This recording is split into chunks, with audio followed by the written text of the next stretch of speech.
జై Hind brothers and sisters అందరికీ. So ఈ వీడియోలో నేను ఏం చెప్పబోతున్నానంటే, ఎస్ఎస్సి జీడీ జాబు ఎందుకంత ఇంపార్టెంట్, ఎస్ఎస్సి జీడీ జాబ్ కొట్టకపోతే ఎందుకు అంత అన్లక్కీ పర్సన్ కింద మీరు మారుతారు. ఓకేనా, అసలు ఈ జాబ్ ఎందుకంత ఇంపార్టెంటో నేను చెప్తాను. ఈ వీడియో పూర్తిగా వినండి. ఎవరైతే నిజంగా ఈ జాబ్ని సాధించాలనుకుంటున్నారో వాళ్ళే వినండి. సిల్లీగా టైంపాస్కి వచ్చే వాళ్ళైతే ఈ వీడియోని స్కిప్ చేసేయండి. సో ఎవరైతే జాబ్ కన్ఫర్మ్గా కొట్టాలనుకుంటున్నారో వాళ్ళకి రియల్ బూస్టప్ ఇది. సో ఉద్యోగం సాధించాలనే, సెంట్రల్ గవర్నమెంట్ ఉద్యోగం సాధించాలనే ఆ పట్టుదల, కాన్ఫిడెన్స్ అనేది డబుల్ అవుతుంది అనమాట. సో ఓకేనా, ఇది డబుల్ బూస్టప్. సో ఈ వీడియోలో నేను ఎస్ఎస్సి జీడీ జాబ్ కన్ఫర్మ్గా ఎందుకు కొట్టాలనేది నేను చెప్తాను. సో ఎస్ఎస్సి జీడీ జాబ్కి ఎవరు ట్రై చేస్తారు? మ్యాక్సిమం నన్ను అడిగితే 100లో 80%, 100లో 90% వరకు కూడా యావరేజ్ స్టూడెంట్స్ మాత్రమే ఈ జాబ్కి ట్రై చేస్తారు. అండ్ అబోవ్ యావరేజ్ అంతే ఆల్మోస్ట్. నేనైతే అబోవ్ యావరేజ్ స్టూడెంట్ని. నేనంత తోపులాగా చదివేవాడిని అయితే కాదనమాట. మందంతా 70% ఆ లెవెల్ అనమాట మాది, అబోవ్ యావరేజ్. సో ఇలాంటి వాళ్ళే ఎక్కువ ఎస్ఎస్సి జీడీ జాబ్స్కి అనేది ట్రై చేస్తారు. సో ఎందుకు? వీళ్ళకి ఎలాగో కాలేజీలో ఐఐటీల్లో సీట్లు రావు. సో ఇంత పెద్ద పెద్ద జాబ్ ఆఫర్లు వీళ్ళని ఎత్తుక్కుంటూ వచ్చేంత స్టడీ కాదని చెప్పి చాలామందికి తెలుసు ఎవరు స్టడీ ఎంతో. కాకపోతే మీరు కష్టపడి ఈ ఎస్ఎస్సి జాబ్ కొడితే, మీరు ఏదైతే నేను ఐఐటి వాళ్ళు వీళ్ళు అంటున్నాను కదా, సో వాళ్ళకన్నా మీరు ఎక్కువ జీతాన్ని పొందొచ్చు. వాళ్ళకన్నా ముందే మీరు సెటిల్ అవ్వచ్చు. ఎందుకంటే మీరు ఇప్పుడు గుండెల మీద చేసుకొని చెప్పండి, ఎవరికైతే ఇప్పుడు రన్నింగ్ అయ్యాక ప్రాపర్ డైట్ తీసుకోవడానికి డబ్బులు జేబులో ఉన్నాయి అనేవాళ్ళు, నాకు ముందు నుంచే నా దగ్గర డబ్బులు ఉన్నాయి ప్రాపర్ డైట్ తీసుకోవడానికి అని చెప్పి నాకు కమెంట్ పెట్టండి.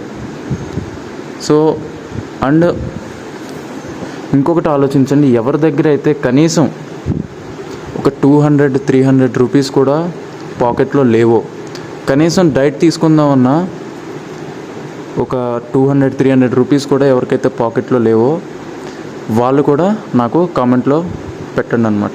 కామెంట్ పెట్టండి. సో ఎందుకు ఎస్ఎస్సి జీడీ జాబ్ ఇంత ఇంపార్టెంట్ అంటున్నానంటే, మీరు ఇన్ని రోజులు ఖాళీగా ఉన్నారు, ఏ ఉద్యోగం లేదు. ఇరుగు పొరుగు వాళ్ళందరూ కూడా, అంటే వాళ్ళతో మనకు అనవసరం, వాళ్ళు ఎన్నని అనుకోండి, మన ప్రయత్నం మనం చేస్తాం, మనకు అనవసరం. కాకపోతే మనకు అనవసరం కానీ మన పేరెంట్స్కి అవసరం. ఎందుకంటే మనం పట్టించుకోకపోవచ్చేమో కానీ ఇరుగు పొరుగు వాళ్ళు ఏం మాట్లాడుకున్నా మన పేరెంట్స్ బాధపడతారు. వాళ్ళ అబ్బాయి చూడండి ఖాళీగా తిరుగుతున్నాడు, ఆ ఉద్యోగాన్ని ట్రై చేస్తున్నాడు, ఈ ఉద్యోగాన్ని ట్రై చేస్తున్నాడు, కానీ ఉద్యోగం రావట్లేదు. ఉద్యోగాన్ని ట్రై చేస్తున్నాడు, ఇంకేమన్నా చేస్తున్నాడు, ఏదో పైకాలా చెప్పుకొని తిరుగుతున్నారు. ఇలా సొసైటీలో మనల్ని డౌన్ చేయడానికి చుట్టుపక్కలే ఉంటారనమాట. మన చుట్టాల్లోనే చాలామంది ఉండొచ్చు. సో ఇలాంటి మనుషులు ఉంటారు. సో వాళ్ళ మాటలకి మన పేరెంట్స్ బాధపడతారనమాట. ఒక పక్క మీరు రన్నింగ్ చేస్తారు, ఒక పక్క మీరు అన్నీ కష్టపడుతూ ఉంటారు, ఎక్సర్సైజెస్ చేస్తుంటారు, రన్నింగ్ చేస్తారు, ప్రాపర్ డైట్ లేకపోయినా ఇంట్లో ఏది ఉంటే అదే దాంతోనే సర్దుకొని వెళ్ళి మీరు కష్టపడతారు. ఇంకో పక్క మీ పేరెంట్స్ని బాధ కూడా పెడతారు. ఎందుకు? మీరు సెలెక్ట్ అవ్వకపోవడం వల్ల. ఎవరు తప్పిదం? వాళ్ళు సెలెక్ట్ అవ్వరు అంటే సెలెక్ట్ అయ్యేవాడిలో ప్లస్ పాయింట్ ఏంటి, సెలెక్ట్ అవ్వని వాడిలో మైనస్ పాయింట్ ఏంటి? సో సెలెక్ట్ అయ్యేవాడు ఎందుకు సెలెక్ట్ అవుతాడంటే, సో వాడు కంప్లీట్ కాన్ఫిడెన్స్తో వెళ్తాడు, అన్నీ ప్రాక్టీస్ చేసుకొని ఏమాత్రం అంటే వాడిలో ఏమాత్రం తక్కువ లేకుండా చూసుకుంటాడు. నాకు రన్నింగ్లో టైమింగ్ రాదు, సో ఇలా ఆలోచించుకుంటూ వాడి హోప్ను వాడు డౌన్ చేసుకోకుండా అన్నీ ప్రాక్టీస్ చేసి వాడు వెళ్తాడనమాట. సో మనలో చాలామంది ఉంటారు, డేట్ వచ్చే ప్రాక్టీస్ చేద్దాం, డేట్ వచ్చాక నువ్వు ప్రాక్టీస్ చేసినా నువ్వు రన్నింగ్ టైంకి నువ్వు ఏమీ చేయలేవు. అర్థమైందా? ఒకటే చేయగలవు, ముందే ప్రాక్టీస్ చేసి ఉంటే ఇంకా ఇంప్రూవ్ అయ్యేది రన్నింగ్ అని చెప్పి బాధపడేవాడు. సో ఎవరైతే సిల్లీగా తీసుకుంటున్నారో వాళ్ళకి నేను చెప్పేది ఒకటే, మీకు బయటికి వెళ్తే కనీసం ఫ్రెండ్కి ఒక టీ ఇప్పించడానికో, ఒక జ్యూస్ ఇప్పించడానికో మీకు జేబులో 100 రూపాయలు 200 రూపాయలు కూడా ఉండవు. అలాంటప్పుడు ఎంతో రెస్పెక్ట్ఫుల్ జాబ్. ఎందుకంటే నేను ఇవన్నీ ఫేస్ చేశాను. ఒకప్పుడు నా దగ్గర ఏమి ఉండేది కాదు. నా దగ్గర అన్నీ దేవుడి దయ వల్ల, ఈ జాబ్ దయ వల్ల నాకు అన్నీ సమకూర్చుకోగలిగాను. సో మెయిన్ రెస్పెక్ట్ అనమాట. మీరు లోపల ఎలాంటి జాబ్ అయినా చేయండి, మీరు అడవిలో ఉండని, లేకపోతే ఎయిర్పోర్ట్స్లో తినకుండా డ్యూటీస్ చేయని, బార్డర్లో తినకుండా మంచుల్లో డ్యూటీస్ చేయనివ్వండి. సో ఆ మంచునే కాసుకొని నీళ్ళు తాగండి, ఏదైనా చేయండి, ఎలాంటి డ్యూటీ అయినా చేయండి. ఒక సోల్జర్ అయిన తర్వాత మీకు ఇంటి దగ్గర ఎలాంటి రెస్పెక్ట్ ఉంటుందంటే టాప్ లెవెల్ రెస్పెక్ట్ అనేది ఉంటుంది అనమాట. ఎందుకంటే నేను ఎప్పుడైతే నా మిడ్ టర్మ్ బ్రేక్ ఉందో నేను ఇంటికి వెళ్ళినప్పుడు యూనిఫామ్ వేసుకెళ్ళాను. సో ఎవరైతే మా లోకల్ ఎస్ఐ ఉన్నారో ఆయన నా దగ్గరికి వచ్చి ఆయన సెల్యూట్ కొట్టి మాట్లాడారు. సో ఒక ఎస్ఐ, ఒక సెంట్రల్ గవర్నమెంట్లో ఒక జవాన్, పారామిలిటరీ ఫోర్స్లో ఒక కానిస్టేబుల్కి సెల్యూట్ కొట్టి మాట్లాడారంటే ఆ రెస్పెక్ట్ చూడండి. సో రెస్పెక్ట్ అనేది టాప్ లెవెల్లో ఉంటుంది. నేను చెప్తున్నాను, ఇరుగు పొరుగు వాళ్ళకి కూడా వాళ్ళ అబ్బాయి చూడండి మంచి uniform job, central government job, వాళ్ళకేంటి ఇంకా ఎవరైతే మన మీద మట్టిపోద్దాం అని చెప్పి ఆలోచించారో వాళ్ళే అంత గొప్పగా మాట్లాడుకుంటారు అనమాట. సో ఒక్కసారి జాబ్ కొడితే అలా మారిపోతారు. సో ఆలోచించండి. చాలామందికి ఇల్లు కట్టుకోవాలని కళ ఉంటుంది, చాలామందికి చాలా కళలు ఉంటాయి. అక్క చెల్లి ఉన్న వాళ్ళు అక్క చెల్లి పెళ్ళి చేయాలనుకుంటారు.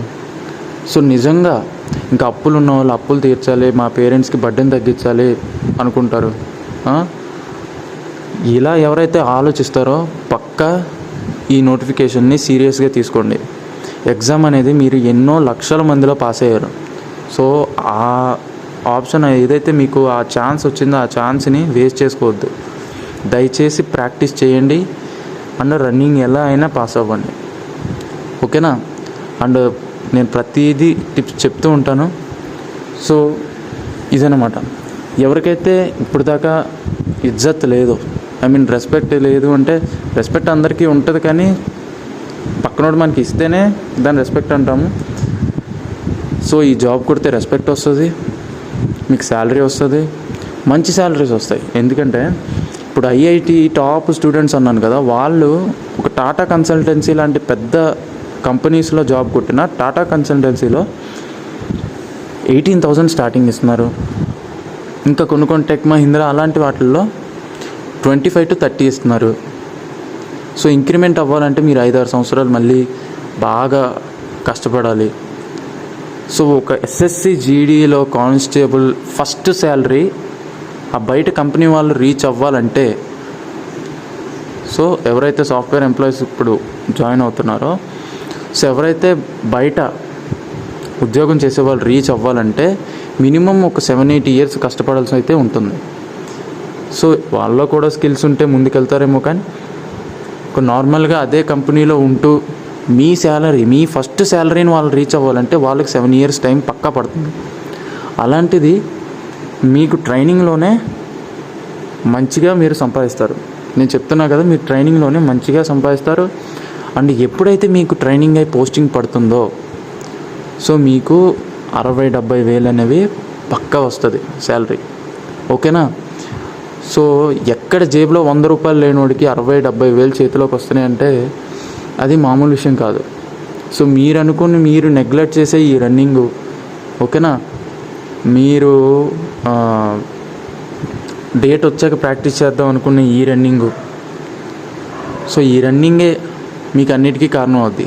అటు మళ్ళీ మీరు 100 రూపాయలు కూడా లేకుండా చుట్టుపక్కల వాళ్ళతో మాటలు అనిపించుకోవాలన్నా మీరు వాళ్ళని ఆపలేరు. అనేవాళ్ళు మీరు ఏం ఆపలేరు. అనేవాళ్ళు అంటూనే ఉంటారు, పేరెంట్స్ బాధపడుతూనే ఉంటారు. మళ్ళీ అదే సిచ్యువేషన్కి వెళ్దామన్నా లేదా ముందుకు మూవ్ అవుదాం, సెలెక్ట్ అయ్యి ముందుకు వెళ్ళాలి, జాబ్ తెచ్చుకొని మళ్ళీ ఇంత సంపాదించి మళ్ళీ ఫ్యూచర్లో ఇంత గొప్పగా నిలబడాలనుకున్నా అది రన్నింగ్ మీద ఆధారపడి ఉంటుంది. రన్నింగ్ అనేది మెయిన్. సో ఎవరైతే రన్నింగ్ని టేక్ ఇట్ ఈజీ తీసుకుంటారో వాళ్ళు కష్టపడండి. మంచి రెస్పెక్ట్, మంచి శాలరీ, మంచి సెటిల్మెంట్ ఉంటుంది లైఫ్లో, నా మాటేనండి. సో ఎస్ఎస్సి జీడీ జాబ్ కొట్టాక, కానిస్టేబుల్ జాబ్ కొట్టాక ఇందులోనే ప్రమోషనల్ ఎగ్జామ్స్ ఉంటాయి. ఎల్డీసీఈ అని చెప్పి ఎస్ఐకి, ఏఎస్ఐకి, అసిస్టెంట్ కమాండెంట్కి అన్నిటికీ ఉంటాయి. సో వాటికి ట్రై చేసుకోవచ్చు. మీరు ఏమన్నా తర్వాత ఏదన్నా ప్రమోషన్, ఇప్పుడు నేను ఈ జాబ్కి వెళ్ళను, నాకు ప్రమోషనల్ అంటే మంచి హయ్యర్ ర్యాంక్ ఉన్న జాబే కావాలంటే ముందు ఈ జాబ్ కొట్టండి, ఆ తర్వాత హయ్యర్ ర్యాంక్కి కొట్టచ్చు. ముందు ఈ జాబ్ కొడితే ఆటోమేటిక్గా హయ్యర్ ర్యాంక్కి జాబ్ కొట్టే హయ్యర్ ర్యాంక్ ఎదిగే ఆప్షన్ ఇందులో ఉంది. అడగండి కావాలితే మీకు ఎవరన్నా తెలుసుంటే. సో ఎలాగో బయట ఉద్యోగం దొరకడం కష్టం. ఉద్యోగం వచ్చినా ఎందుకు వచ్చాంరా బాబు అనుకునే ఉద్యోగాలే బయట ఉన్నాయి. ఎవరైతే వీక్ హార్టెడ్ ఉన్నారో వాళ్ళందరికీ కూడా ఏ ఉద్యోగానికి వెళ్ళినా ఎందుకు వచ్చాంరా బాబు అనే అనిపిస్తుంది. సో ఎవరైతే ప్యాషన్తో ఒక జవాన్ అవ్వాలనుకుంటారో, లోపలికి వచ్చాక ఒక జవాన్ లాగే బతుకుతారు, వాళ్ళకి ఏ రోజు కూడా కష్టం అనిపించదు. ఓకేనా. నెల నెల ఇంటికి డబ్బులు ఇంట్లో మేనేజ్మెంట్ పంపిస్తారు, మీకేమన్నా కొనుక్కోవాలంటే కొనుక్కుంటారు. సో ఏదైనా ఇంట్లో ఏదన్నా చక్క పెట్టాలంటే మీరు ముందుంటారనమాట. సో ఇవన్నీ ఆలోచించి ఇప్పుడు ఎక్కడ మీ రెస్పెక్ట్ లెవెల్ ఎంత ఉంది, మీ వాల్యూ ఇప్పుడు సొసైటీలో ఎంత ఉంది, దాన్ని ఎలా పెంచుకుందాం అనుకుంటున్నారు. అటు రన్నింగ్ ఫెయిల్ అయిపోతే మీరు మళ్ళీ వెనకబడిపోతారు, రన్నింగ్ పాస్ అయితే ముందుకెళ్తారు. మెడికల్ అనేది మీరు కృత్రిమంగా చేతులు పీకి కాళ్ళు పీకి మీరేదో సరి చేసుకునే అంత ఏముండదు మెడికల్లో. ఓకేనా. సో మెడికల్ అనేది జస్ట్ మీరు హెల్తీగా ఉండండి, ఏదైనా చిన్న చిన్న ప్రాబ్లమ్స్ ఉంటే వాటిని సాల్వ్ చేసుకోవచ్చు, వాటిని ఎలా సాల్వ్ చేసుకోవాలో నేను చెప్తాను. మెడికల్ విషయం ఇప్పుడు పక్కన పెట్టి రన్నింగ్ మీద కాన్సన్ట్రేట్ చేయండి. వర్షం వచ్చినా ఏదొచ్చినా రన్నింగ్ అయితే మానకండి. అవసరమైతే వర్షం తగ్గాకన్నా మీ రన్నింగ్ కంప్లీట్ చేసుకొని ఇంటికి వెళ్ళండి. ప్రాక్టీస్ ఎట్టి పరిస్థితుల్లో ఆపొద్దు, కాంప్రమైజ్ అవ్వద్దు. సో ఓకేనా. సమాజంలో మంచిగా రెస్పెక్ట్తో బతకాలి అంటే కాన్సన్ట్రేట్ చేయండి జాబ్ మీద. ఎవరైతే టేక్ ఇట్ ఈజీ తీసుకున్నారో వాళ్ళ లైఫ్ కూడా అలాగే అయిపోతుంది. సో ఓకేనా. టేక్ ఇట్ ఈజీ తీసుకోవద్దు, సీరియస్ తీసుకోండి, కష్టపడండి. మీకు ఏ ప్రాబ్లం ఉన్నా నన్ను అడగండి, నేను క్లియర్గా చెప్తాను. సో ఎలాంటి ప్రాబ్లం ఉన్నా వాటిని సాల్వ్ చేసుకునే విధానానికి మనం ట్రై చేద్దాం. ఓకేనా. సో ఇది చాలామంది టేక్ ఇట్ ఈజీ తీసుకుంటున్నారు. ఎస్ఎస్సి జీడీ జాబ్ కూడా ఒక జాబ్ అయినా నేను నా భుజం మీద స్టార్లు ఉండాలి, అది ఉండాలి, ఇది ఉండాలి. ముందు ఏదో ఒకటి సాధించు, తర్వాత స్టార్లు అవన్నీ ఆటోమేటిక్గా వస్తాయి. ఓకేనా. సో సీరియస్గా తీసుకోండి జాబ్ని, ఫ్యూచర్లో మంచిగా బతకడానికి. ఓకేనా. సో ఇది వాళ్ళ వీడియో. ఎందుకో చెప్పాలనిపించింది, ఎందుకంటే చాలామంది టేక్ ఇట్ ఈజీ తీసుకొని ఒక వేకెన్సీ వేస్ట్ చేస్తే ఇంకోటికన్నా వస్తుంది ఆ జాబు. చాలామంది వేకెన్సీలు వేస్ట్ చేసి వెళ్తారు, ఇందులోకి వచ్చి జాబులకి రాకుండా వాటికి వేస్ట్ చేస్తారు. సో అదేదో వాడు ముందే మానేస్తే ఆ జాబ్ ఇంకోటికన్నా వచ్చేది కదా. కొన్ని ఎలాగో వచ్చాడు ఎగ్జామ్ రాసి. సో వాడికన్నా ఈ మాటలు వింటే కొంచెం మారి జాబ్ కొడతాడు అనిపించి కూడా నాకు ఎందుకో చెప్పాలనిపించింది. సో అందుకని ఈ వీడియో చేశాను. ఓకేనా. సో ఇది ఇవాళ వీడియో. సో నెక్స్ట్ మీకు టిప్స్ చెప్తాను, చెస్ట్ గురించి వీళ్ళన్నిటి గురించి అడిగారు, వాటి గురించి కూడా చెప్తాను. అండ్ మెడికల్ ఎలాంటి ప్రాబ్లమ్స్ ముందే క్లియర్ చేసుకోవాలనేది కూడా నేను చెప్తాను. సో నెక్స్ట్ వీడియోలో కలుద్దాం. అంతవరకు జై హింద్, బాయ్ బాయ్.